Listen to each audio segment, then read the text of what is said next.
Hello hello hello, welcome you all in the our class. आज हम अपनी class में आप सबका स्वागत करते हैं। आज बहुत ही इंटरेस्टिंग हम एक अमेरिकन ड्रामेटिस्ट को लेकर के आए हैं, आर्थर मिलर साहब को, और उनकी एक बहुत ही फेमस ड्रामा है the death of the salesman. उसको हम लोग पढ़ेंगे, बहुत ही इंपॉर्टेंट है। तो आइए, बहुत देर नहीं करते हैं। आप लोग क्लासेस को रेगुलर अटेंड किया करिए, वीडियोज़ को देखिए, अपने फीडबैक जरूर दिया करिए और पढ़िए, नोट्स बनाइए। नोट्स बना के भी अपडेट करिए कितनी आपकी तैयारी चल रही है। ये अपडेट्स भी देना बहुत ज़रूरी होता है ना। तो आर्थर मिलर की बेटा हम बात करते हैं, तो आर्थर मिलर हमारे अमेरिकन जो है, ये एक ड्रामेटिस्ट हैं। तो आइए हम इनके सबसे पहले लाइफ एंड बैकग्राउंड को देख लेते हैं ना। तो इनके लाइफ एंड बैकग्राउंड की बात करते हैं बच्चों। तो आर्थर मिलर जो है, जिनका जन्म हुआ था 17 अक्टूबर 1950 को हार्लेम में हुआ था, न्यूयॉर्क सिटी में ना। न्यूयॉर्क सिटी मतलब यूएसए में ना, यूनाइटेड स्टेट्स अमेरिका में। एंड ही डाइड 10 फरवरी 2005 में। ये 2005 का ईयर वही है जिसमें हमारे हेरोल्ड पिंटर साहब को क्या मिला था? हेरोल्ड पिंटर साहब को क्या मिला था? बताइए फटाफट। हेरोल्ड पिंटर साहब को नोबेल प्राइज मिला था ना, नोबेल प्राइज। तो काफी इंपॉर्टेंट है ये, ध्यान रखिएगा। चलिए, फिलहाल डेथ इनकी कहाँ हुई? रॉक्सबरी कनेक्टिकट में डेथ हुई। 89 ईयर्स जी लिए, काफी जी लिए। तो देखिए हमारे लिए क्या लेकर के आए हैं। इनकी हम फैमिली बैकग्राउंड की बात करें तो पॉलिश जेविस इमिग्रेंट्स थे, मतलब पोलैंड के रहने वाले थे, बाद में इमिग्रेंट करके आ गए कहाँ पर? यूएसए में। Grew up during the great depression. Great depression मतलब 1930s में ये बड़े हुए बेचारे, 1930s में ये बड़े हुए हैं। Which greatly saved his world view ना। तो 1930 का आपको ग्रेट डिप्रेशन पता है ना, महामंदी जो आई थी 1930 में। वो मंदी अब तक की विश्व की सबसे बड़ी मंदी मानी जाती है ना, महामंदी। तो उसके कहीं ना कहीं जो रिपरकसन थे वो देखने को मिले हैं इनके प्लेज में भी, हम कहीं ना कहीं उसको देखते हैं ना। तो आइए, चलिए, इनकी लाइफ में स्पष्ट हमें देखने को मिलता है। कहाँ पर पढ़ाई करी इन्होंने? तो he was admitted to University of Michigan, study journalism वहाँ पर पढ़ा। और क्या पढ़ा? प्ले राइटिंग ना, प्ले राइटिंग भी पढ़ा इन्होंने। Won awards in college for early plays including No Villain and Honors at Dawn. ठीक है। तो इनके कुछ प्लेज थे जो कॉलेज में इन्होंने परफॉर्म किए थे, उस पे इनको अवार्ड मिले थे। Most famously married to actress Marilyn Monroe. Marilyn Monroe से इनकी शादी हुई, बहुत फेमस उस समय की एक्ट्रेस थी। His complex personal life often influenced his dramatic themes. तो इनकी लाइफ थोड़ी सी कॉम्प्लेक्स थी और इनके ड्रामा में वो हमें स्पष्ट दिखाई देता है। तो let's have a look at his few famous writings, few famous works. तो a few famous works including his plays. First of all his plays, major में अगर हम देखें तो इनके प्लेज आते हैं। तो इनके प्लेज पर हम एक लुक देखते हैं, एक नज़र डालते हैं। इनके प्लेज में हमारे पास क्या है बच्चों? तो लेट्स हैव अ लुक, देखते हैं। आर्थर मिलर जो है, सबसे ज्यादा ध्यान रखिएगा, he is known for writing tragedy of the common man. Common man की ट्रेजेडी लिखा करते थे। Exploring guilt, failure, identity, morality and social justice. ये सब कॉमन थीम है जो इनके प्लेज में मिलते हैं। तो पहला इनका जो प्ले है, बहुत ही फेमस है, 1947 में आया था, ऑल माई सन्स। बहुत ही ज्यादा फेमस है। ये क्या है? It exposes the moral corruption of war profiteering. कह रहे हैं कि वार जो प्रॉफिटेरियन है ना, उसके मॉरल करप्शन को दिखा रहा है। कैसे वॉर में लोग मतलब आपदा में अवसर खोजते हैं, उसके बारे में यहाँ पर मॉरल करप्शन को क्या करता है? एक्सपोज करता है। Focuses on a father. इसमें जो स्टोरी है ना, वो एक फादर है जिसका नाम जो किलर है। जो किलर पर फोकस है। Who sells faulty airplane parts. ये क्या करता है ना, फॉल्टी एयरप्लेन पार्ट्स बेचता है ना। वही वार प्रॉफिटियरिंग पर बेस्ड है। मतलब वार चल रहा है तो भाई लोगों को सामान की जरूरत है, तो गंदे खराब जो भी आप भेज दीजिए। तो ये फॉल्टी एयरप्लेन पार्ट्स बेचता है, leading to the death of pilots. और उसमें बहुत सारे पायलट्स की डेथ हो जाती है ना, उसी पर ये स्टोरी बेस्ड है। तो ध्यान रखिएगा, ऑल माय सन्स 1947, ये काफी इनकी फेमस प्ले है। The next one he have, जो आपको पढ़ना है, डेथ ऑफ अ सेल्समैन। बहुत ही इंपॉर्टेंट है। ये क्या दिखाता है? ये एक ट्रेजिक स्टोरी है। इसका हीरो है विली लोमन। विली लोमन की ट्रेजिक स्टोरी है। अ फेल्ड, ये एक बहुत ही मतलब असफल सेल्समैन है, चेजिंग द अमेरिकन ड्रीम। जो अमेरिकन ड्रीम को हमेशा तलाश करता है, लेकिन वो फेल्ड है। मतलब he is complete failure in his business. अपने बिजनेस, उसका जो व्यवसाय है उसमें वो completely as a salesman failed कर जाता है। Deals with the themes of illusion versus reality. यहाँ पर इन्होंने दिखाया है कि हम इल्यूजन की दुनिया में जीते हैं, इल्यूजन कुछ और है और रियलिटी कुछ और होती है। तो इल्यूजन और रियलिटी के बीच को यहाँ पर इन्होंने दिखाया है। फादर सन कॉन्फ्लिक्ट को दिखाया है ना, लोमन और उनके बेटे के बीच जो कॉन्फ्लिक्ट है उसको दिखाया है। मॉडर्न एग्जिस्टेंशियल डिस्पेयर दिखाया है कि आज हमारा जो वर्तमान अस्तित्व है ना, इसमें कितना डिस्पेयर है उसके बारे में भी बात करते हैं। इसके लिए इनको क्या मिला था, पुलिट्जर प्राइज मिला था, ध्यान रखिएगा, पुलिट्जर प्राइज मिला था इनको। और क्या मिला था, Tony award for best play. तो दोनों इनको किसके लिए मिला था, डेथ ऑफ सेल्समैन। ठीक है, इतना आप ध्यान रखेंगे। तीसरा भी प्ले बहुत फेमस है, ये द क्रूसिबल। क्रूसिबल 1953 में आई थी, ये भी काफी फेमस प्ले है। Crucible in 1953 allegorical responses to McCarthyism and red scare ना, मैकार्थिज्म और रेड स्केयर्स का एक अलगरी है ये, ध्यान रखिएगा। Set during the Salem which trial, Salem which trial हुआ था ना, उसी पर ये बेस्ड है। Explores mass hysteria, fear, repression and integrity. वहां पर बहुत ज़्यादा सलेम विच ट्रायल में जो मतलब एक प्रकार का ब्लड सेट हुआ था ना, मास जो है हिस्टीरिया थी वहां पर, उसके बारे में बात करते हैं। John Proctor becomes a symbol of moral resistance. तो इसकी स्टोरी हम किसी दिन सलेम विच ट्रायल की कहानी भी आपको बता देंगे ना, कि कैसे जो है उनके ऊपर आरोप लगा करके क्या किया गया था, उनका ट्रायल किया गया था। अब आइए इनका देख लेते हैं। इनकी अगली रचना है अ विप फ्रॉम द ब्रिज, 1955 में आई थी। ये भी प्ले हमारी क्या है, इटालियन अमेरिकन कम्युनिटी पर बेस्ड है, ब्रुकलिन में। इसमें इमिग्रेशन, ऑनर, बिट्रायल और फॉरबिडन डिजायर को दिखाया इन्होंने। उसके बाद इनकी द प्राइस है, ये उतनी इंपॉर्टेंट नहीं है। Two brothers reunite to sell family possessions, दो भाई हैं फिर से रीयूनाइट हैं क्योंकि वो अपने घर को बेचना चाहते हैं। Reveal bitterness, regret and unresolved trauma ना, तो यहाँ पर मतलब दो भाइयों के बीच में जो बिटरनेस है और जो रिग्रेट है उन सबको दिखाता है ये। कुछ और इनके प्लेज हैं जो कि उतने इंपॉर्टेंट नहीं, जैसे आफ्टर द फॉल है, ये थोड़ा सा सेमी ऑटोबायोग्राफिकल है माना जाता है। इसमें मुनरो और मैकार्थीज दोनों को मिला करके इन्होंने यूज किया है। ब्रोकन ग्लास है, ये भी उतनी इंपॉर्टेंट नहीं है। The ride down Mount Morgan है, ये भी उतनी इंपॉर्टेंट नहीं, ये माइनर है लेकिन थोड़ा सा दिमाग में आप रखिएगा। अवार्ड्स की बात कर लेते हैं तो आपको पता ही है, पुलिट्जर प्राइज इनको मिला था, अभी पीछे बताया, डेथ ऑफ सेल्समैन के लिए, ये बहुत इंपॉर्टेंट है। 3 बार इनको टोनी अवार्ड्स मिला है for best play. Kennedy centre honours भी इनको मिला है, जेरूसलम प्राइज भी इनको मिला है, लाइफ टाइम अचीवमेंट पुरस्कार होता है ये। Denied a national medal of the arts in 2002 due to political reasons ना, 2002 में इनको कुछ नेशनल अवार्ड मिले थे लेकिन इन्होंने पॉलिटिकल रीजंस से लेने को मना कर दिया था। तो ये भी जो है इनके बारे में आप ध्यान रखेंगे। ठीक, मॉडर्न अमेरिकन ड्रामा को इन्होंने क्या दिया है, अमेरिका के थे तो अमेरिकन ड्रामा को क्या दिया है, तो पहली बार एक राइटर ऐसे थे, एक ऐसे ट्रेजेडियन थे जिन्होंने tragedy of the common man को इंट्रोड्यूस किया। ठीक है, introduce the idea of tragedy of common man, argued that ordinary individuals like Willy Loman can be tragic hero. इनका कहना था जरूरी नहीं है कि किसी ट्रेजेडी में हीरो जो है वो बहुत एलीट क्लास से ही आए, कोई सामान्य सा कॉमन व्यक्ति भी हमारा हो सकता है, जैसे कि विली लोमन हो सकता है ना। हमारा जो क्लासिकल ट्रेजेडी का रूल क्या कहता है, कहता है ट्रेजेडी जो है वो किसी अपर लेवल का व्यक्ति होना चाहिए, कम से कम राजा नहीं होता है तो कम से कम सेनापति होना चाहिए या बड़ा आदमी होना चाहिए ना, उसकी ट्रेजेडी अगर होगी तो हमें ज़्यादा प्रभावित करेगी। इसके पीछे लॉजिक होता है कि बड़ा आदमी जब गिरता है नीचे तो उसके पतन को देख करके लोग डरते हैं ना, छोटा आदमी तो लिए कहते नहीं, ऐसी बात नहीं है। विली लोमन जैसा छोटा आदमी भी क्या कर सकता है, ट्रेजेडी क्रिएट कर सकता है, इसी को इन्होंने बोला है tragedy of the common man. ठीक, सोशल कॉन्शसनेस की बात करते हैं, सोशल कंसाइंस की कहते हैं कि his play combined personal conflict and larger social issues. जैसे इसमें आप देखिए ना, डेथ ऑफ सेल्समैन में ही कैपिटलिज्म की बात करते हैं, जस्टिस की बात करते हैं, ट्रांसफर चाहते हैं लेकिन ट्रांसफर हो नहीं रहा है ना, वॉर एंड मोरालिटी, इन सब की बात ये करते हैं।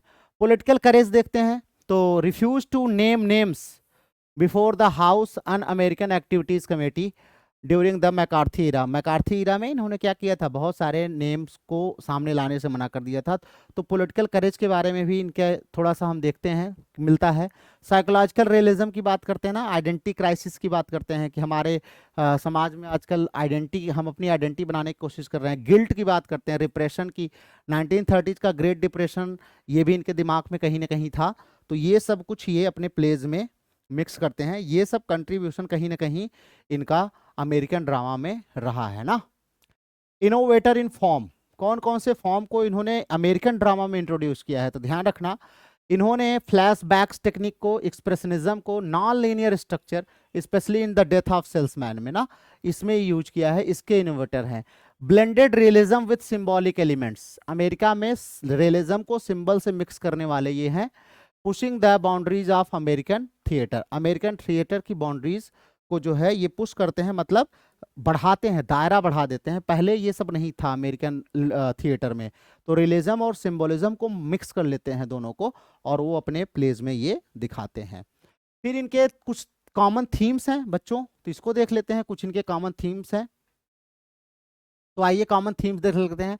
The American dream versus reality, तो अमेरिकन ड्रीम और रियलिटी की बात करते हैं। दूसरा, फैमिली लॉयल्टी एंड बिट्रॉयल की बात करते हैं, ये भी थीम है इनके।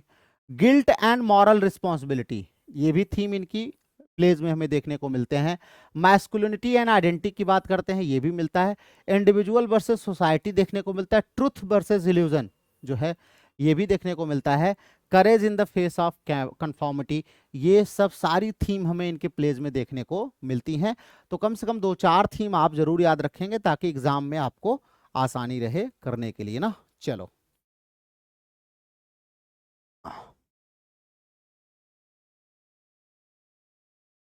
यहाँ पे कुछ फेमस लाइंस हैं, इनकी फेमस कोट्स हैं, जैसे maybe all one can do is hope to end up with the right regrets, ये इनकी the ride down Mount Morgan की लाइन है।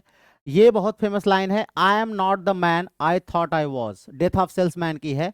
वो कहता है कि अब सब कुछ हो, निराश हो चुका है ना बिल्कुल, तो कहता है मैं वो आदमी नहीं हूँ जो मैं कभी था। आई am not the man I thought I was, because it is my name, because I can not have another in my life, crucible की है। ये लाइन काफी इनकी फेमस है। चलिए फिलहाल इसको छोड़ते हैं हम लोग। चलिए आइए हम डेथ ऑफ सेल्समैन को फटाफट पढ़ते हैं। डेथ ऑफ सेल्समैन हमारी जो ट्रेजेडी है 2 एक्ट्स में, इसको हम लोग पढ़ते हैं। तो आइए देखते हैं। आर्थर मिलर की है, पहले तो ये याद रखिएगा। ट्रेजेडी इन 2 एक्ट्स है, ध्यान रखना 2 एक्ट्स में है ना, 2 एक्ट्स। सेंट्रल थीम क्या है इसकी, तो अमेरिकन ड्रीम इसकी सेंट्रल थीम है, जो कि इनके प्राय प्लेज में हमें देखने को मिलता है। फेलर एंड डिसइल्यूजनमेंट, इसमें एज अ जो है सेल्समैन वो कैसे फेल हो जाता है वो भी दिखाया इन्होंने, डिसइल्यूजनमेंट को दिखाया है। फादर सन कॉन्फ्लिक्ट को दिखाया है, और रियलिटी वर्सेस इल्यूजन को दिखाया है, और आइडेंटिटी एंड सेल्फ वर्थ को दिखाया है, कि जहां पर हमारा लोमन महसूस करता है कि उसकी अब अपनी क्या आइडेंटिटी है और उसका कितना सेल्फ वर्थ है, और लास्ट में वही क्या बनता है, उसके ट्रेजेडी का कारण बनता है। चलो एक्ट फर्स्ट हमारा बिगिन होता है ना, स्टोरी हमारी शुरू होती है। एट फर्स्ट कहाँ पर शुरू होता है, विली जो है ये ऑफिस गया हुआ है, ऑफिस से ये लौटा है अपने घर पर, ये डेली ऑफिस जाता है काफी दूर, ऑफिस से ये होम पर अपने घर वापस आया है। सीन ओपन होती है, scene 1, Willy's unexpected return home, night में आया, रात में आया, मतलब लेट आया है, हालांकि इतना लेट वो प्राय होता नहीं, ये अनएक्सपेक्टेड रिटर्न है उसका। आइए देखते हैं क्या है। सेटिंग कहाँ है, तो विली लोमन का घर है, स्वाभाविक सी बात है, रात का समय घर वापस आया, वहीं सीन ओपन हो रही है। विली लोमन का घर है कहाँ पर, ब्रुकलिन, ब्रुकलिन में उसका घर है।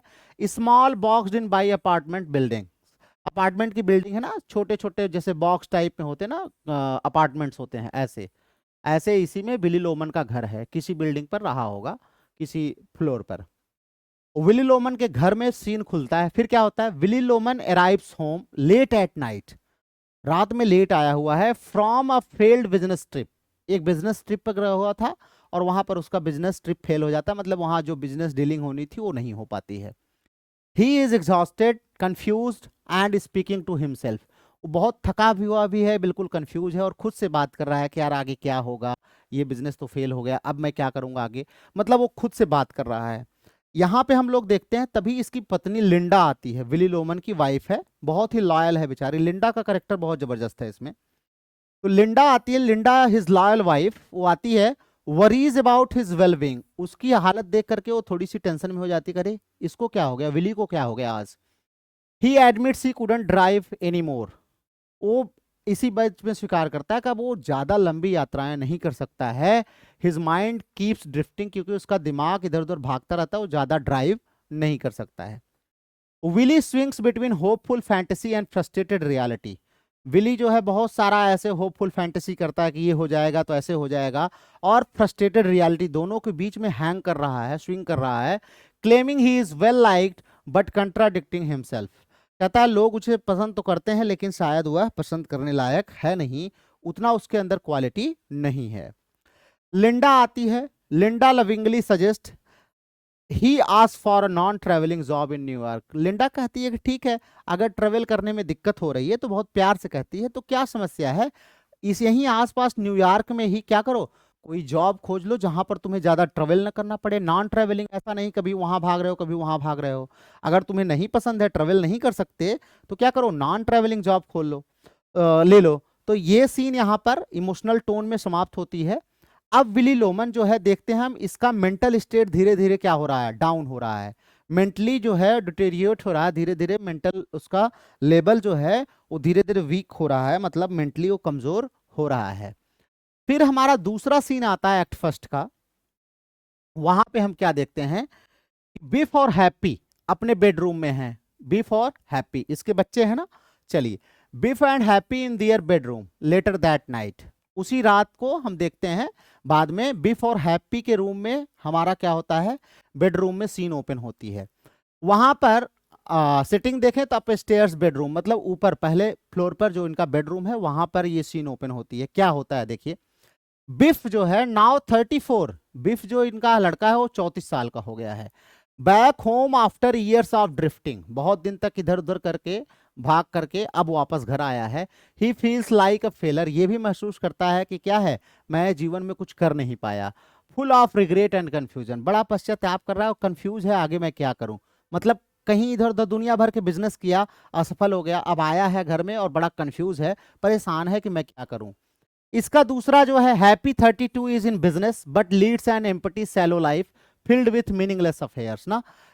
ये हैप्पी जो है ये बिजनेस में है अभी ना, लेकिन बिल्कुल एम्प्टी लाइफ को लीड करता है, सैलो लाइफ को लीड करता है, और मीनिंगलेस चीजों में ही ये व्यस्त रहता है, कोई ढंग का काम नहीं कर रहा है। तो हैप्पी और विफ दोनों के बारे में यहां पर हमें पता चलता है कब, सीन 2 में, कि दोनों क्या है, मतलब they are good for nothing, कुछ भी नहीं है ये। The brothers discuss their father's condition and their own lack of direction.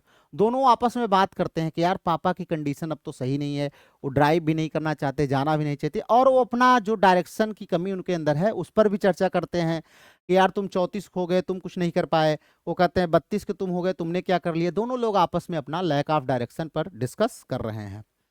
फिर क्या होता है, Biff recalls his former glory as a high school football star. Biff तभी याद करता है और उससे बताता है कि जब मैं हाई स्कूल में था तो मैं कितना बड़ा फुटबॉल प्लेयर था, फुटबॉल का मैं स्टार था। And proposes meeting Bill Oliver to request a loan for a sports good business. और कहता है कि अब मैं सोच रहा हूं कि मैं बिल ओलिवर के पास जाऊं, उनसे एक मीटिंग करूं और बोलूं कि मुझे कुछ पैसे उधार दे दो, मैं अच्छा स्पोर्ट्स का खिलाड़ी रहा हूं, तो मैं स्पोर्ट्स में एक अच्छा बिजनेस शुरू कर देता हूं। फिलहाल दोनों डिसाइड कर लेते हैं, they decide to present this as a hopeful future to Willy. उनको लगता है कि शायद हो सकता है मैं विली से कहूंगा तो कहीं ना कहीं ये क्या होगा, जो है ये विली को लगेगा कि चलो एक होपफुल फ्यूचर हमारे लिए है। Hoping to win back his trust, ताकि पिता का ट्रस्ट इनको वापस मिल जाए, हाँ हमारे बच्चे कुछ करना चाहते, क्योंकि अभी तो नालायकी ही कर रहे थे, कुछ ढंग से काम कर नहीं रहे थे। The brothers' desires to reconnect with Willie is sincere, but it's built on illusion, just like Willie's dreams ना। कह रहे हैं कि ये दोनों भाई क्या हैं, अब विली से सिंसियरली बात करना चाहते हैं, रिकनेक्ट होना चाहते हैं, लेकिन ये एक इल्यूजन ही है, क्या है, एक भ्रम है। जैसे विली का एक ड्रीम है वैसे इनका भी एक ड्रीम है, ये भी क्या है, इल्यूजन मात्र है, अर्थात विली इनको एक्सेप्ट करने वाला नहीं है। फिर हम सीन 3 में शिफ्ट होते हैं, हमारा अब तीसरा सीन चल रहा है। पहले सीन में हमें विली लोमन मिलता है और उसकी वाइफ लिंडा मिलती हैं, दूसरे में हमें उसके दोनों बेटे मिलते हैं ना, जो है दोनों बेटे हमें मिल जाते हैं। अब तीसरी सीन आई है, विली नीचे बैठा हुआ है, वो फ्लैशबैक में जाता है और याद करता है कि कभी मैं कितना अच्छा हुआ करता था, कितना मेरा नाम सम्मान था। तो Willy's flashback begins the idealised past, वो पास्ट को आइडियलाइज करता है कि पहले का समय कितना अच्छा हुआ करता था, उसको आइडियलाइज करता है। Setting fluid hallucinated memory set in the past, setting इसकी कहाँ है, तो विली के दिमाग में है, वो हेलुसिनेट कर रहा है, पास्ट को याद कर रहा है। Willy imagines Biff and Happy as teenagers, Willy याद करता है कि जब बिफ और हैप्पी क्या थे, दोनों के दोनों जब टीनेजर थे, Biff the star athlete adored by everyone. Biff जो है बहुत अच्छा एथलीट था, उसकी सब तारीफ किया करते थे, अच्छा खिलाड़ी था। Willy showers Biff with praise. Willy जो है बिफ की बड़ी तारीफ करता है। While Happy seeks attention but is overshadowed. हैप्पी भी सोचता है मेरे तरफ भी ध्यान दें, लेकिन उसके ऊपर ध्यान नहीं दिया जाता। Bernard the studious neighbour boy वांट्स that Biff is failing math. इसका एक साथी रहता है बिफ का, जिसका नाम बर्नार्ड है, इसके बगल का लड़का है, बड़ा मेहनती लड़का है। वो बताता है कि बिफ जो है वो मैथ में फेल हो गया है और इसको मैथ नहीं आती। Willy dismisses this and promotes popularity over academics. Willy कहता है अरे छोड़ो, पढ़ाई लिखाई क्या करेगा, इतना बढ़िया पॉपुलैरिटी उसको मिल रही है तो पढ़ लिख करके क्या करेगा। एकेडमिक्स के ऊपर पॉपुलैरिटी को ये क्या करते हैं, विली प्रेफर करते हैं। कब, ये बचपन को याद कर रहे हैं, जब ये लोग टीनेजर थे तो क्या था, बिफ खेलने में अच्छा था, तो जब लोग कहते थे अरे आपका बेटा तो बड़ा अच्छा है, तो बड़े खुश हो जाते थे ना। फेल हो रहे थे तो ध्यान नहीं देते थे, बड़े खुश हो जाते थे। The scene reveals Willy's parenting flaws. Scene क्या दिखाता है, विली एक अच्छा फादर नहीं था, पेरेंटिंग में इसके कमी थी। क्यों? He teaches his sons to cheat and charm. वह अपने बच्चों को चीट और चार्म की तरफ आकर्षित करता है, not to work hard for or face failure. उनको फेलर फेस करना नहीं सिखाता, उनको हार्ड वर्क करना नहीं सिखाता। कहता है कि आराम से आपको क्या मिल रहा है, नाम सम्मान मिल रहा है, तो आप आराम से नाम सम्मान ले लीजिए। चलिए सीन 4 हमारा शिफ्ट होता है। सीन 4 हमारा कहां शिफ्ट होता है, अब सीन 4 है विली एंड चार्ली और बेन, तीन लड़के हैं, ये अपीयर्स होते हैं, तीनों आते हैं स्टेज पर, हमें दिखाई देते हैं। Alternates between the present and Willy's hallucination. यहां पर स्टोरी दो जगह पर चलती है, एक तो प्रेजेंट में चलती है और फिर विली क्या करता है, हेलुसिनेट कर रहा है। दो जगह स्टोरी चलती है ना, सेटिंग, एक तो प्रेजेंट में चलती है और एक क्या, विली हेलुसिनेट करता है। Willy engages in real but tense card game with Charley. तो कह रहे हैं चार्ली के साथ विली क्या कर रहा है, कार्ड्स का गेम खेल रहा है। The practical and successful neighbour. Charley कैसा है, चार्ली जो है काफी प्रैक्टिकल इंसान है और सक्सेसफुल नेवर है इसका, किसका, विली का। He refuses Charley's offer of a job citing pride. और चार्ली ने विली को एक जॉब ऑफर करी थी, लेकिन ये थोड़ा सा कहता है कि भाई वो बहुत प्राइड वाला है, इसलिए मैं इसकी जॉब नहीं करूंगा। Suddenly Willy hallucinates again. अचानक विली वहां बैठे बैठे फिर सोचने लगता है पास्ट के बारे में कि Ben his disease brother appears. अब इस बार वो किसका इमेजिन करता है, इसका एक भाई जो मर गया है, जिसकी डेथ हो गई, जिसका नाम क्या था, बेन। किसका भाई है ये, ध्यान रखना, बेन भाई है हमारे विली का, विली का भाई बेन है ना, इसको याद करता है। Ben brags about his riches. Ben इसके रिचेज को मतलब बहुत ज्यादा कंडेम करता है। I went into the jungle and came out rich. और कहता है कि ये अपने डेंग मारता है, कहता है कि मैं तो जंगल में गया था और मैं अमीर होकर के आया, मतलब बहुत दिन तक मैं बाहर था और आया तो मैं अमीर हो गया था। Willy becomes agitated longing for the life he never had. अब बिली बहुत गुस्सा होता है और वो सोचता है कि देखो यहां पर मैं क्या है, मैं काश मेरी भी ऐसी लाइफ होती। चलिए अब ये तो मान लीजिए हेलुसिनेट कर रहा है। अब सीन 5 शिफ्ट होती है, फिर सीन 5 हमारी प्रेजेंट में आती है। अब यहां पे क्या होता है, किचन एंड डाइनिंग रूम में सीन शिफ्ट हो जाती है। बिफ एंड हैप्पी दोनों अनाउंस करते हैं क्या, their plan to ask Bill Oliver for money to start a business. ये कहते हैं कि चलो हम बिल ओलिवर को अब अपना प्लान बताएंगे और बिजनेस स्टार्ट करेंगे। Willy is ecstatic reinvigorated with purpose. Willy को भी लगता है चलो ठीक है, बड़ी अच्छी बात है। He agrees to meet his boss to ask for a local job.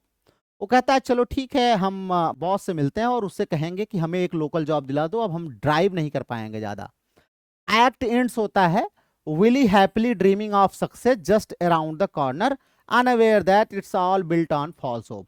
Willie को ये लगता है कि चलो बड़ी अच्छी बात है, हमको नजदीक जॉब मिल जाएगी, बेटे लोग बिजनेस करने लगेंगे, सब कुछ उसने इमेजिन कर लिया अच्छा अच्छा, लेकिन उसको नहीं पता कि कुछ भी फुलफिल नहीं होने वाला है। क्यों? क्योंकि हम एक इल्यूजन की दुनिया में रह रहे हैं ना, एक इल्यूजन की दुनिया में रह रहे हैं, अभी हमारा इल्यूजन जो है वो टूटने वाला है। फिर यहाँ पर एक्ट फर्स्ट खत्म हो जाता है, मतलब एक्ट फर्स्ट देखें तो थोड़ा होपफुल नोट पर खत्म होता है। लास्ट में हमें थोड़ा होपफुलनेस देखने को मिलती है, जब विली के दिमाग में भी क्या है कि उसको नजदीक कोई जॉब मिल जाएगी और उसके दोनों बेटे का बिजनेस सेटल हो जाएगा, थोड़ा सा होपफुलनेस हमें देखने को मिलती है। दूसरा एक्ट में पहली सीन हमारी जो ओपन होती है वो किचन, अगले मॉर्निंग अगली सुबह ही किचन में ओपन होती है। विली काफी प्रसन्न है, चीयरफुल है, planning to meet Howard Wagner to ask for a local position. सोचता है आज चलो मैं अपने बॉस से मिलूंगा, इसके बॉस का नाम है हार्वर्ड वैगनर, और उससे कहूंगा कि आसपास ही लोकल में मुझे कोई नौकरी दे दे। Biff goes to meet Oliver, Ben Oliver से मिलने गया, कौन, बीफ गया, with documents to prove his credibility, documents लेके जाता है कि देखो भाई हम लोग ईमानदार लोग हैं, ये हमारा डॉक्यूमेंट्स है, हमें कुछ लोन दे दो, हम इसका बिजनेस करना चाहते हैं। Linda encourages Willy optimistic about the future, Linda खूब इनकरेज भी करती विली को, कहती है कि जाओ फ्यूचर के बारे में अच्छा अच्छा सोच के जाओ, चलो ठीक है अच्छी बात है, दोनों लोग जाते हैं। अब लेकिन वही है ना कि क्या होता है इस सीन में हमें दिखता है क्या चीज, फॉल्स ऑप्टिमिज्म देखता है। जैसे हमारे बहुत सारे बच्चे ना फॉल्स ऑप्टिमिज्म में जीते हैं ना, कि चलो बस इतना पढ़ लिया है, एक सीरीज ले ली है, अब इसी से काम हो जाएगा, हमारा एग्जाम में तो हमारा क्या आ गया, 80% आ गया है। जैसे मास्टर्स में और ग्रेजुएशन में आप 80-90% ला करके आपको लगता है कि आप ऑप्टिमिस्टिक होते हैं कि बस अब तो हमारा कंपटीशन निकल जाएगा। ऐसे ही बिली है, बिली ऑप्टिमिस्टिक है, मतलब मन में सोच लिया भाई जब तक सामने वाले से बात नहीं करोगे क्या होगा क्या नहीं होगा, लेकिन खुश है चलो हमको बगल में जॉब मिल जाएगी ना, चलो। यही तो फॉल ऑप्टिमिज्म था जो कि क्रैक हो जाता है ना, बाद में चल के टूट जाता है। तो हमारे आजकल के युवा के जो हैं, हमारे जो बहुत सारे हमारे स्टूडेंट्स हैं, उनके लिए भी ये मैसेज है कि आप फॉल्स ऑप्टिमिज्म में मत रहिए, कंपटीशन को जज करिए और कितनी मेहनत करने की जरूरत है उसको करिए, फॉल्स ऑप्टिमिज्म में मत जिए ना। चलिए दूसरी सीन ओपन होती है बेटा, कहां पर, विली एंड हार्वर्ड, ये इनका जो मालिक है ना वहां पर। अब यहां पर इसको काफी ब्लो लगता है, झटका लगता है, क्या लगता है देखो, हार्वर्ड्स का ऑफिस है, Willy asks for non travelling job, Willy कहता है कि देखो अब मुझसे ड्राइव नहीं हो पाता है, 55-60 साल का लोग हो गया है विली, कहता है अब ड्राइव नहीं हो पाता भैया, मुझे नॉन ट्रेवलिंग जॉब चाहिए। कहता है अच्छा, Howard shows off his new wire recorder ignoring Willy's desperation. अब वहां पर हायर जो है उसको हार्वर्ड जो है उसकी तरफ ध्यान नहीं देता, एक नया वायर रिकॉर्डर है उसको दिखाता है। Willy tries to remind him of his loyalty, Willy उसको याद कराता है कि देखो सर मैं आपके प्रति कितना वफादार रहा हूं, मैंने आपके लिए बहुत सारा काम किया हमेशा, बट हार्वर्ड इज अनमूव्ड, लेकिन हार्वर्ड को कोई फर्क नहीं पड़ता है। हार्वर्ड फायर्स विली, हार्वर्ड जो है विली को फायर कर देता है, टेलिंग हिम टू रेस्ट, कहता है ठीक है नहीं नौकरी कर पा रहे हो ट्रेवलिंग वाला तो कोई बात नहीं, घर पे जाके आराम करो, अब बुढ़े हो चुके हो, काम करने की जरूरत नहीं है। ये क्या है, this is a devastating moment in the life of Willy, Willy के लाइफ में एक बहुत ही डिवास्टेटिंग मोमेंट आया, Willy is discarded by the very system he serve faithfully, Willy बड़ा निराश है कि मैंने जिस सिस्टम में इतने दिन तक काम किया, इतनी मेहनत करी जिस ऑफिस को आगे ले जाने के लिए, आज मैं कह रहा हूं कि कोई ऐसी जॉब जो मेरे नियर बाई ट्रैवलिंग वाली ना हो दे दो, तो यहां से मुझे फायर कर दिया गया, मुझे निकाल दिया गया। इसका जो एक सपना था ना वो अभी तक इल्यूजन में था, अरे मेरी ऑफिस है, मैं तो इतना काम किया हूं, ये कर देगा ऑफिस मेरे लिए, वो कर देगा, वो सब टूट जाता है, चकनाचूर हो जाता है। अब हम लोग अगले सीन में शिफ्ट होते हैं, अगला सीन हमारा फिर से फ्लैशबैक में जाता है। बोस्टन में जब ये काम करता था वहां पर इनके अफेयर के बारे में जो है वहां पर रिवीलिंग होती है। सेटिंग क्या है, विली की मेमोरी, विली फिर सोचता है अपने पास्ट के बारे में, बोस्टन का होटल रूम है वहां पर विली है, पास्ट मतलब ये स्टोरी इसके दिमाग में चल रही, ध्यान रखना। सीन थर्ड वाली, टीनेज बिफ अराइव्स इन बोस्टन, अब बिफ जो है उस समय टीनेज में है, मतलब हमारा विली जो होगा बहुत एज का नहीं होगा, मतलब 30-35 साल या 38 साल का होगा। Hoping for Willy's help to fix his failing math grade, उसको लगता है कि चलो मैं विली के पास चल रहा हूं, मैं बार बार जो फेल हो रहा हूं ना इससे मुझे हेल्प मिलेगी। लेकिन वहां वो जाता है क्या करता है, he discovers Willy with another woman, वहां पर उसको पता चलता है कि विली किसी और औरत के साथ है। बिफ इज सॉक्ड एंड डिसइल्यूजन, बिफ तो सॉक्ड हो गया भाई, डिसइल्यूजन हो गया, calling his father a liar and a fake, अपने पिता को कहता है आप झूठे हैं और नकली हैं, वहां से ये कह करके वो निकल जाता है। ये क्या दिखाता है, this marks the turning point in Biff's life. Biff की लाइफ में टर्निंग पॉइंट होता है। कैसे? He gives up on success, सफलता के लिए प्रयास करना वो छोड़ देता है। Willy's affair is the emotional betrayal that breaks Biff's faith forever. कहते हैं बिली का ये अफेयर ही था कि बिफ के अंदर जो विश्वास नाम की चीज थी उसको हमेशा के लिए समाप्त कर दिया। क्योंकि भाई एक बेटा है, वो अपने पिता की एक आइडियल इमेज बना के अपने दिमाग में रखता है और वह फेथ जो था वो टूट गया। फिर हम सीन फोर्थ में शिफ्ट होते हैं। सीन फोर्थ में चार्ली का ऑफिस है। यहां पे हम देखते हैं कि चार्ली के ऑफिस में विली जाता है क्या करने? Willy goes to borrow money from Charlie to pay bills. उसके कुछ कर्जे हैं भाई, पे करना है, बिल्स मंथली खर्चे हैं दुनिया भर का। वो जाता है, कहता है कुछ पैसे दे दो यार, मुझे क्या करने हैं, अपने बिल पे करने हैं। Charlie once again offers him a job. Charlie फिर कहता है यार मेरे यहाँ एक नौकरी कर लो तुम। Willy declines clinging to pride. Willy कहता है हाँ मेरा पड़ोसी है, मतलब पड़ोसी के यहाँ कैसे करूंगा भाई नौकरी, क्या हो जाता है पड़ोस के यहाँ अगर नौकरी करनी हो। जैसे हम लोगों के यहाँ क्या है ना, गांव में भी क्या है, अभी जैसे मान लो कोई बाहर जाके ना कितना गंदा सा गंदा काम कर रहा होगा, गांव में आप उसको बोलोगे कि भैया मेरा ये काम था थोड़ा कर दो यार, जो पैसे होगे दे देंगे, तो कहेगा अरे मैं ये काम नहीं करता, मैं तो साहब हूँ ना। और जबकि वहां जा करके बाहर यहाँ से जैसे सऊदी अरबिया वगैरह बहुत सारे लोग जाते हैं, तो क्या क्या करते हैं ये बहुत सारे लोगों को पता है क्या क्या काम होता है ना। तो विली भी अभी क्या है, प्राइड में है, वो फिर मना कर देता है जॉब को। They talk about Bernard now a successful lawyer. वो लोग बर्नार्ड नाम का एक लायर है उसके बारे में बात करते हैं। Willy's voice trembles with guilt and envy. Willy बेचारा गिल्ट में और इनवी में, भाई जैसे दोस्त है ना, दोस्त बहुत आगे चला जाए, मान लीजिए सपोज करिए, यही मैं आप लोगों को समझाता हूं। जैसे आप मान लीजिए ए बी और सी तीन लोग हैं, आप क्लासमेट्स हैं। ए खूब पढ़ाई कर रहा है ना, ए खूब पढ़ाई कर रहा है, बी वाला थोड़ी बहुत पढ़ाई कर रहा है, सी वाला अपने माँ बाप के थोड़े पैसे खर्च करके घूम टहल रहा है। ए वाला अभी से बहुत सीरियस हो गया और ये 25 साल तक आते आते खूब बढ़िया नौकरी पा गया, 1 लाख रुपए अपने महीने कमा रहा है ना।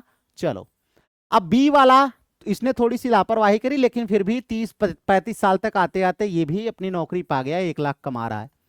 अब सी वाला अभी तक कुछ नहीं कमा रहा है, ये भी 35 साल का हो गया है। अब ये अभी तक जीरो पटका हुआ, कभी इनसे मांगता कभी इनसे मांगता है। अब ये कहीं और बैठे हुए हैं डी के पास, डी जो तीनों को जानता है, सी वहां पर बैठे हैं। अब डी कह रहा है कि ए तो यार खूब सफल हो गया, कहेगा अरे यार मैं भी तो उसके बराबर ही पढ़ता था, कैसे ये जो है, वो उसके अंदर एक अजीब सी गिल्ट आएगी, काश मैं पढ़ लिया होता, मैं इससे तेज था पढ़ने में, काश में पढ़ लिया होता।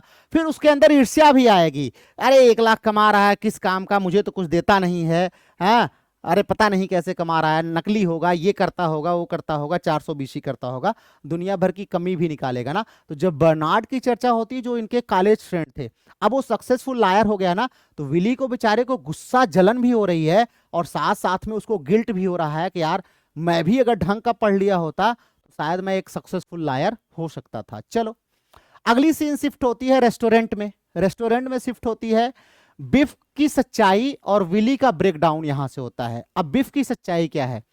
फ्रैंक चॉप हाउस है, ध्यान रखना बहुत ही फेमस है, कई बार पूछा है। Biff reveals that Bill Oliver doesn't remember him. Biff आकर के बताता है वहां पर कॉफी हाउस में उससे मिलते हैं, किससे? विली से। विली को बुलाता है बिफ, वहां पर दोनों मिलते हैं, कहां पर? फ्रैंक कॉफी हाउस में।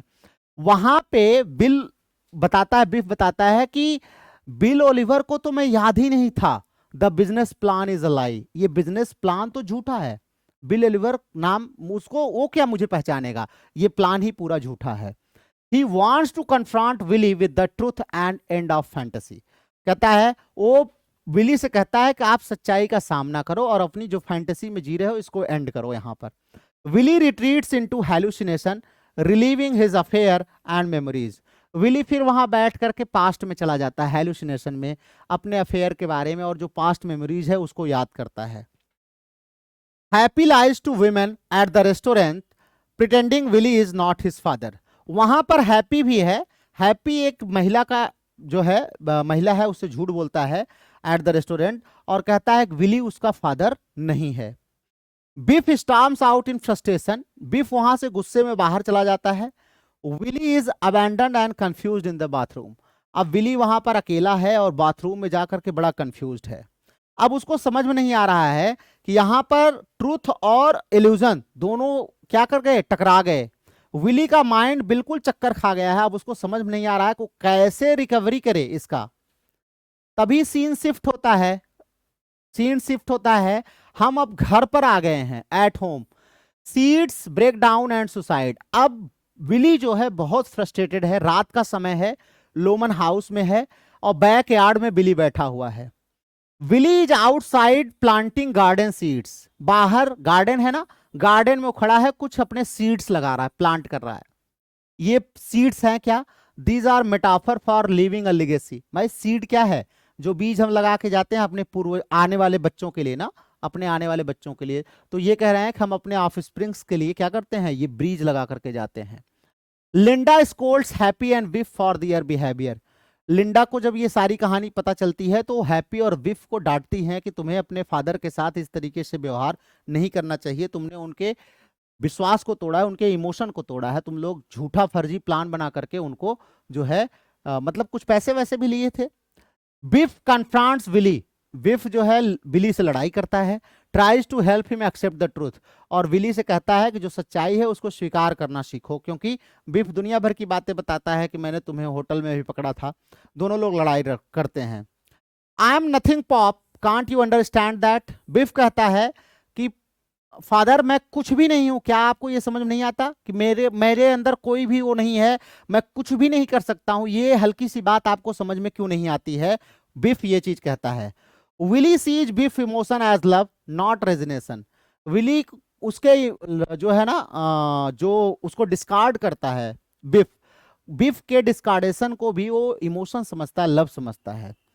वो डिसाइड करता है, decides to kill himself so Biff can use the $20,000 life insurance. अब इनके बिजनेस को चलाने के लिए उनके पास कहीं पैसा नहीं है, क्योंकि बेन ओलिवर नाम का कोई व्यक्ति था नहीं जो इनको जानता था, वो उधार देता नहीं। नौकरी इन्होंने उसके यहां से मना कर दिया था, बर्नार्ड के यहां से करने से। अब इनके पास कोई भी पैसा है नहीं। इनका एक इंश्योरेंस है, कितने का, $20,000 का। तो इनको लगता है कि अगर मैं मर जाऊंगा तो ये $20,000 मिल जाएगा मेरे बेटे को और वो अपना बिजनेस अच्छे से रन कर पाएगा। Scene ends with Willy's off stage suicide in car crash. अब हमें ये नहीं पता, हमें ये नहीं पता कि क्या हुआ, लेकिन अगला सीन ओपन होता है तो एक कार क्रैश हुई है और वहां पर बताया जाता है कि विली लोमन की उसमें डेथ हो गई है। अब कार कैसे क्रैश हुई, क्या हुआ, ये कोई नहीं जानता। तो ये कह रहे हैं कि ऑफ स्टेज हमें ये पता चलता है, मतलब स्टेज पर नहीं दिखाया गया है, बस हमें ये बता दिया जाता है कि एक कार एक्सीडेंट में विली की डेथ हो गई है। तो विली क्या है, अपनी फाइनल बिजनेस डील बेचारा वो क्या चूज करता है, डेथ को। मतलब लास्ट उसकी बिजनेस डील क्या सक्सेसफुल होती है, डेथ। जहां पर वो क्या करता है, वो अपने लेगेसी को प्रोटेक्ट करने की कोशिश करता है कि चलो मेरी लेगेसी बची रहेगी, मतलब $20,000 का इंश्योरेंस मिल जाएगा मेरे बेटे को, तो कहीं ना कहीं क्या होगा, वो अपना बिजनेस सेटअप कर लेगा। यहां पे आकर के हमारा ये जो है प्ले समाप्त होता है। यहां पर एक फ्यूनरल सीन है जिसको हम रेकिम बोलते हैं। तो ध्यान रखिएगा, ये हमारा जो प्ले है ना, ये 2 एक्ट प्लस एक रेकिम में है। ध्यान रखना, ये कई बार क्वेश्चन पूछा है। रेकिम का मतलब क्या होता है, रेकिम का मतलब होता है फ्यूनरल सीन ना, लास्ट सीन, लास्ट राइट्स जो होते हैं उसके सीन। कुछ दिन बाद हम अब ये स्टोरी वहां पर रुक गई। अब कुछ दिन बाद सीन ओपन होती है, फ्यूनरल सीन आ रहा है। A few days later symmetry के पास ये सीन ओपन होती है। क्या होता है, only a few people attend Willy's funeral. Willy के फ्यूनरल को बहुत कम लोग देखने आते हैं, बहुत कम लोग अटेंड करते हैं। नो क्राउड नो सक्सेस, मतलब कोई क्राउड नहीं, कोई सक्सेस नहीं है विली की लाइफ में। Happy vows to follow his father's dream. Happy कहता है मैं अपने पिता की ड्रीम को फॉलो करूंगा। बिफ रिजेक्ट्स द इल्यूजन। बिफ कहता है ये इल्यूजन था और मैं इसको रिजेक्ट करता हूं। वह कहता है he had the wrong dreams, all wrong. कहता है उसने गलत सपने देखे थे, सब बिल्कुल गलत था। अब ये अपने इल्यूजन को रिजेक्ट करता है। लिंडा बेचारी रो रही है और ये बहुत फेमस लाइन है, कहती है we are free, the mortgage is paid but Willy is gone. कहता है अब हम सब लोग फ्री हैं, मॉर्टेज तो पे हो गया, मॉर्गेज जो है वो पे हो गया है, लेकिन अब क्या, विली इज गॉन, विली तो चला गया है। यहां पर आकर के रेक्विएम जो है वो समाप्त होता है। लास्ट में क्या होता है, बहुत सारे लोग हैं वहां पर कुछ आइडिया ऑफ लास्ट की जो है थ्योरी देते हैं, क्या खोया क्या पाया की बात करते हैं, और यहीं पर आकर के हमारा प्ले समाप्त हो जाता है। अब इस प्ले से हमें मिलता क्या है, तो ये आप लोग देख लीजिए प्ले से क्या मिलता है। कह रहे हैं प्ले से फाइनल टेक अवे क्या है, in tragedy of Willy Loman lies his believe that success equal self worth. Willy का जो बिलीव था वो क्या था कि सक्सेस जो है वो सेल्फ वर्थ के बराबर होती है। दूसरा, his downfall is not just personal, उसका डाउनफॉल अपना डाउनफॉल नहीं है, it's systematic reflecting a society that equates value with wealth and likeability. कहते हैं ये सोसाइटी को दिखाता है जहां पर सोसाइटी क्या करती है, वैल्यू और वेल्थ को एक बराबर तौलती है। मतलब जिसकी जितनी वेल्थ उसकी उतनी वैल्यू ना, जिसकी जितनी वेल्थ उसकी उतनी वैल्यू, अर्थात वेल्थ से ही वैल्यू मिलती है, ये चीज भी यहां पर ये बताते हैं। Death of a salesman remains one of the most powerful critic of the American dream, still deeply relevant today. आज भी तो आप देखिए ना, क्या है, बहुत रिलेवेंट है हमारे सोसाइटी में भी। तो क्या है, जिनके पास पैसा है उन्हीं को इज्जत ज्यादा दी जाती है ना, जिनके पास सोर्स पावर मनी ये सब है उनको ज्यादा तवज्जो दी जाती है। यहां पर हमारे करेक्टर्स हैं, तो एक बार हम करेक्टर्स को देख लेते हैं फटाफट। करेक्टर्स हमारे जैसे विली लोमन है, तो विली लोमन के बारे में देखते हैं। ये क्या है, स्टोरी का प्रोटागनिस्ट है ना, प्रोटागनिस्ट मतलब पिवोटल मेन हीरो जो जिसको कहते हैं। ये है क्या, एक ट्रैवलिंग सेल्समैन है, सेल्समैन का काम करता है घूम घूम करके। कितने साल का है, 63 ईयर्स का है ना। चलो, ये कैसा आदमी है, caught between delusion and reality, delusion और रियलिटी में जीने वाला व्यक्ति है। Obsessed with being well liked, इसके अंदर एक भ्रम है, ऑब्सेशन क्या है कि इसको लोग बहुत पसंद करते हैं, वेल लाइक्ड है। As the path to success, suffers from mental decline, बाद में थोड़ा मेंटली डिक्लाइन हो जाता है, हेलुसिनेशन करने लगता है बार बार, एंड डीप इमोशनल फ्रस्ट्रेशन में चला जाता है। Believes in the American dream but misunderstands, American dream में विश्वास करता है लेकिन उसको सही समझ नहीं पाया कि अमेरिकन ड्रीम वास्तव में है क्या। इसका डाउनफॉल बड़ा ट्रेजिक है, सुसाइड कर लेता है लास्ट में। ये पता है इसको सुसाइड इसलिए करता है कि इसके सन को सक्सेस मिल जाए, ठीक है। तो ये क्या है, ये कॉमन मैन ट्रेजेडी को दिखाता है।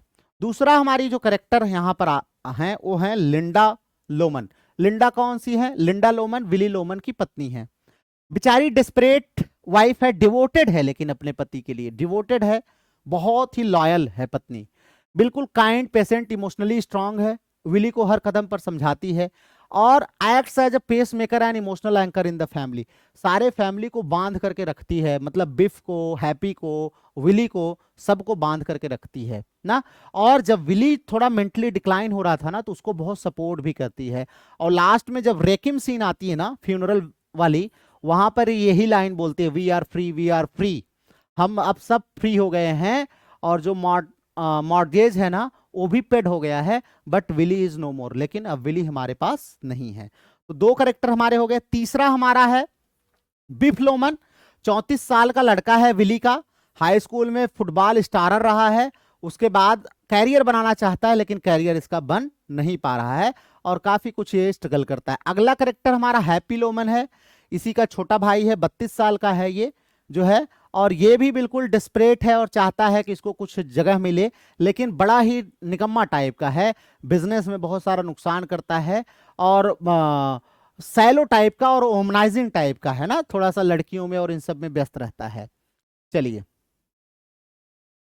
चार्ली है, चार्ली ये वही है जो विली का पड़ोसी है, काफी सक्सेसफुल मैन है, काफी सक्सेसफुल बिजनेसमैन है, जिसका जॉब ऑफर जो है विली बार बार ठुकरा देता है ना, तो वही हमारा चार्ली है।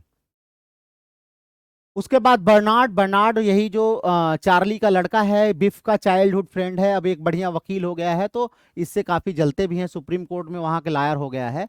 बेन है, विली का बड़ा भाई है, उसके बारे में ये इमेजिनेशन करता है ना, वो मर गया है तो उसका क्या करता है, इमेजिनेशन करता है कि कैसे जो है उसके पास, वो बोलता था कि एक बार मैं जंगल में गया, वहां से लौट के आया तो मैं अमीर हो गया, ये सारी बात। और हार्वर्ड वैगनर जो विली का बॉस है, ये याद रखना आपसे पूछेगा। और एक विमेन है जो विली के साथ कमरे में होटल रूम में थी, अब वो कौन है ये पता नहीं चलता है, लेकिन द विमेन के नाम से यहाँ पर आया है।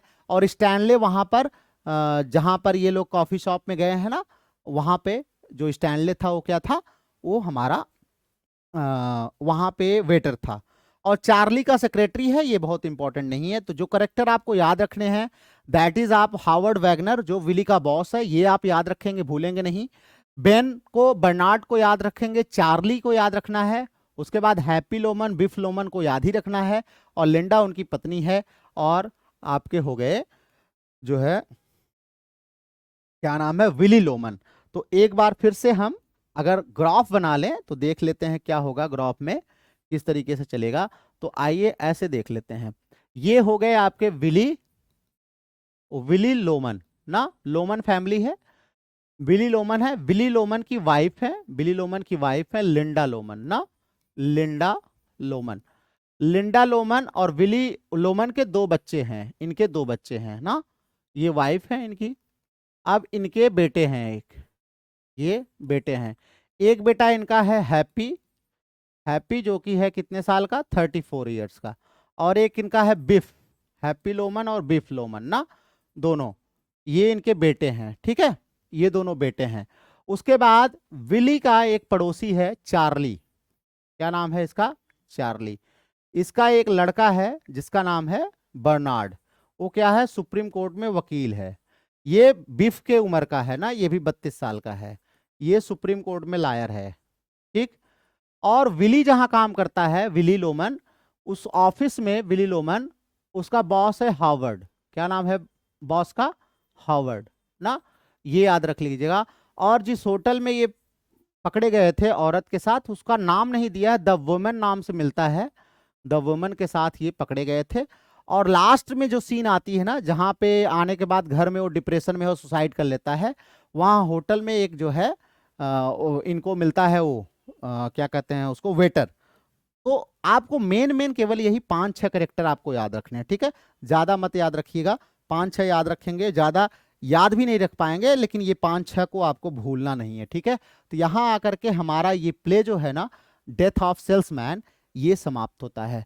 तो आज आप इसको रिवाइज करेंगे, इनकी बायोग्राफी जो है, थोड़ी बहुत इनकी 5-6 रचनाएं हैं वो आप याद रखेंगे। फिर डेथ ऑफ सेल्समैन की पूरी स्टोरी आप पढ़ लेंगे, 2 एक्ट में है, ये ध्यान रखिएगा, और एक रेकिम इसमें दिया गया है, ये ध्यान रखेंगे। दोनों एक्ट में अमेरिकन ड्रीम और जो ग्रेट डिप्रेशन है ना, उसके कॉन्सिक्वेंसेस को यहाँ पर इन्होंने दिखाया है। तो यहाँ आकर के हमारा आज का ये जो वीडियो है ये समाप्त होता है। तो कल हम आपको एक नई क्लास के साथ, नए सब टॉपिक के साथ आपसे मिलेंगे। तब तक इसको रिवाइज करिए, और रिवाइज करके आप लोग वीडियो में अपने कमेंट जरूर ड्रॉप किया करिए, सब लोग जरूर रिवाइज करिए, आपको ये बहुत एग्जाम में हेल्प करेगा, ठीक है। तो चलिए मिलते हैं कल आपसे, till then take care of yourself, और अपना बहुत ख्याल रखिए और इसको रिवाइज करते रहिए, ठीक है, ओके।